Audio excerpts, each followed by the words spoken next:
Welcome to Public Health on Call, a new podcast from the Johns Hopkins Bloomberg School of Public Health. Our focus is the novel coronavirus. I'm Josh Sharfstein, a faculty member at Johns Hopkins and also a former secretary of Maryland's Health Department. Our goal with this podcast is to bring evidence and experts to help you understand today's news about the novel coronavirus and what it means for tomorrow. If you have questions, you can email them to publichealthquestion@jhu.edu. That's publichealthquestion@jhu.edu for future podcast episodes. Today, I am talking to Brian Goldman, a staff emergency physician at Sinai Health System in Toronto. Dr. Goldman is also the host of two podcasts produced by the Canadian Broadcasting Corporation. We speak about two countries and one pandemic. Let's listen.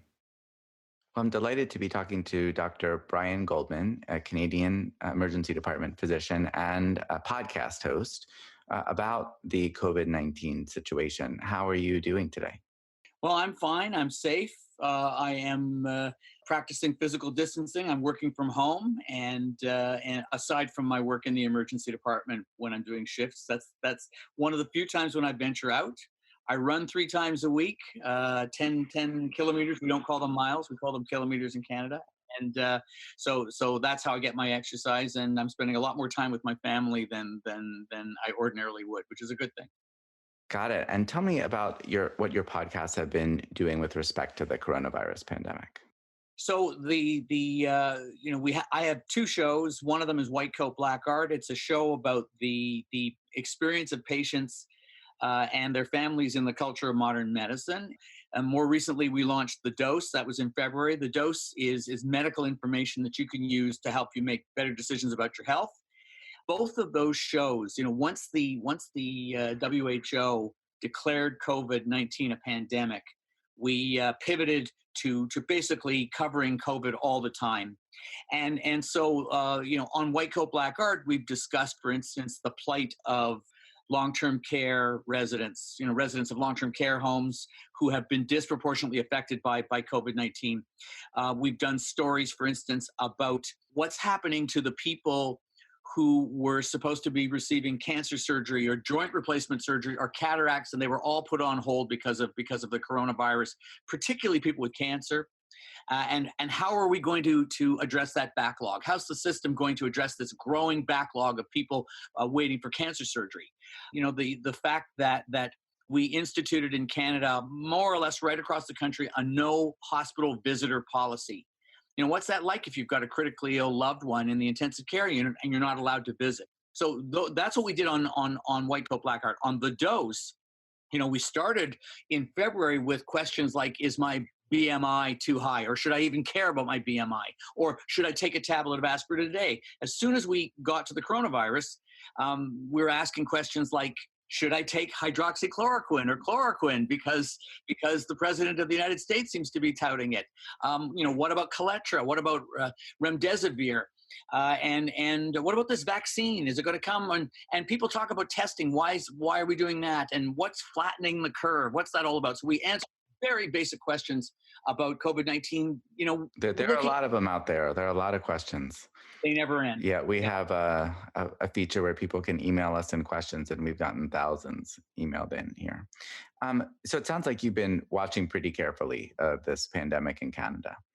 And so I'd like to ask you just some questions about what that experience has been like. What happened when Canada realized that this was a pandemic and it was coming for the country?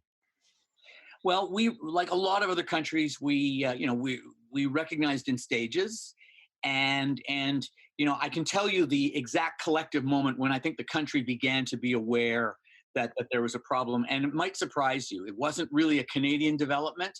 It was Rudy Gobert, an NBA player, testing positive for coronavirus. It turned out that the Toronto Raptors had just played the Utah Jazz just a few days earlier.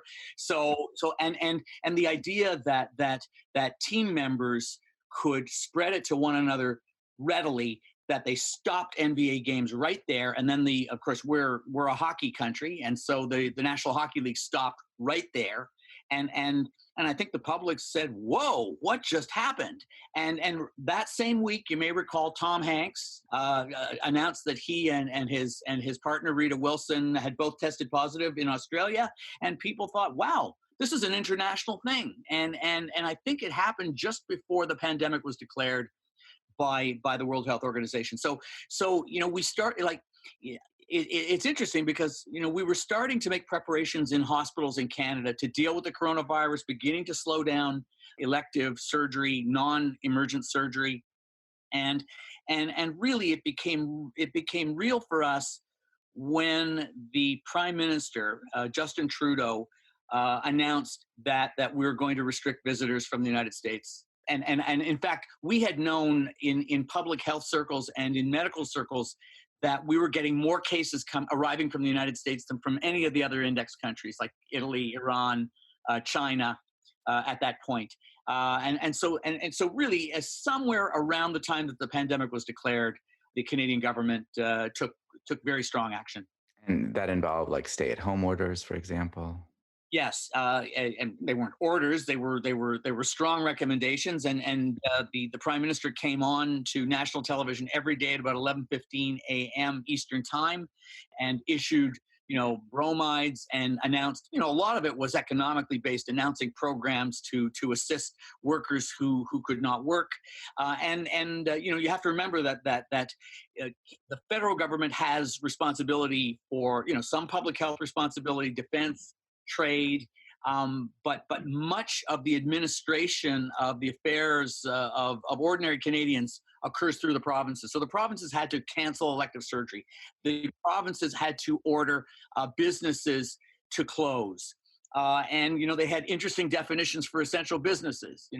Hairstylists. You can't go to a hairstylist, but you can go to a fast food restaurant. For a while, they restricted the number of people who could sit in a restaurant, and then they banned it, and that happened in fairly short order. So there's been some variation across the different provinces, just like in the United States, there's been obviously variation among the different states. I'm looking at the Johns Hopkins dashboard right now, and it says for Canada about 80,000 cases and about 6,000 deaths. Did you ever get to a point where you had overwhelmed health systems, or were you able to get in front of that situation, flatten the curve, as they say, before that happened? The only place in so basically we had more advance warning. We took advantage of more of the advance warning than I think in the United States. And so most provinces were able to get ahead of it. Some provinces have had very few cases, except in pockets of vulnerable populations. Saskatchewan's a good example of that, where in northern Saskatchewan they've had some cases, but not in the major cities in Regina and Saskatoon.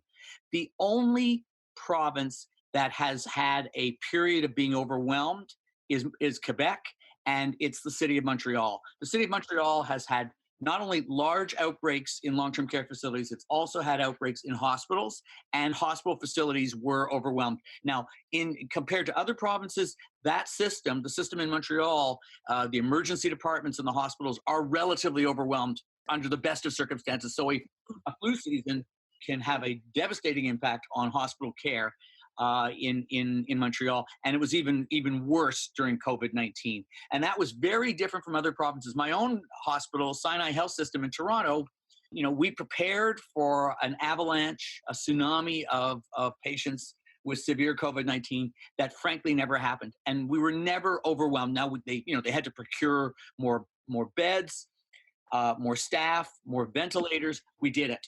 And now, we have the lowest number of patients in our intensive care unit, 15. I think we have 15 admitted patients with COVID-19 as we speak, which is the lowest since the beginning. So we've never been overwhelmed. And we, like many other emergency departments, have noticed a dramatic decrease in like a flatlining of cases in the emergency department. And anecdotally, we've seen, for instance, appendicitis. It's not appendicitis; it's a burst appendix with a belly full of infection because they've waited. Got it. Yeah. Well, certainly that is that very much is happening here. I'm also looking at statistics that show that whereas the United States has about 28 deaths per 100,000 people, Canada is down at 16. So you've had overall, broadly speaking, less of the deaths that we have had in the United States. I do understand that you've had quite a serious problem with deaths in nursing homes. Yes, we have, and I think it's a black mark on Canada. We're going. The Ontario government recently announced a an inquiry. It's going to hold a commission to find out what happened, and some of the themes that will be discussed. Certainly the factors that are discussed, of course. Long-term care residents, almost by definition, are older. They're frail. They have multiple medical morbidities, particularly dementia. Um, uh, a lot of the older long-term care facilities, or at least some of the older long-term care facilities, had two to a room, sometimes four residents to a room. That was in the most egregious examples. That certainly facilitated the spread of coronavirus. We have, staffing issues. We tend to have among the lowest paid healthcare providers providing care in long-term care facilities. We call them personal care aides or personal support workers. They operate at, in US dollars, they're paid $11 an hour. And they tend to supplement their work by working at multiple long-term care facilities and in homes doing home care, and that of course facilitated the spread of coronavirus from one facility to another. And in fact, at its worst, when personal support workers began to test positive for coronavirus and had to be placed in quarantine, there were even more severe staffing issues, and the acute care hospitals donated staff to come into long-term care facilities to work there and to assist. Well, that's not a permanent situation. That's not a permanent solution. Well, all those challenges, I think, we've seen in the United States, and I think it's led people to question a little bit the whole model because you're taking people at very high risk, putting them close together, and it's really just playground for viruses like the coronavirus and other viruses too, which can be quite serious for people at that age. I want to ask you a couple last questions. We hear about the Canadian healthcare system from time to time in the United States, and particularly the fact that people generally have access to care, which is a little bit more spotty in the United States, to put it lightly. Cost is not quite the barrier that it is in the United States. How has that played out with the coronavirus in Canada? Do you feel like people are able to seek care if they need it? Are people able to get testing? Is it, easier? On the other hand, does it not matter that much? What's your perspective? Yeah, so you're right. Certainly for the most serious illnesses, you're not going to go into personal bankruptcy to deal with a fractured hip or an ACS or a stroke. And for the most part, we do a really good job at treating those dire emergencies with state of the art care. I think where we tend to fall down is in elective surgery. So there are longer waits for joint replacement and for cataracts and MRIs, and so some of the diagnostics. We tend to wait longer for those. Josh, though, there's one distinction that I think is worth making, and that is between public health measures and health measures. There's no question that we're asking lots of questions in this country about the amount of testing that was available for coronavirus. So the question, so there's testing and there's contact tracing.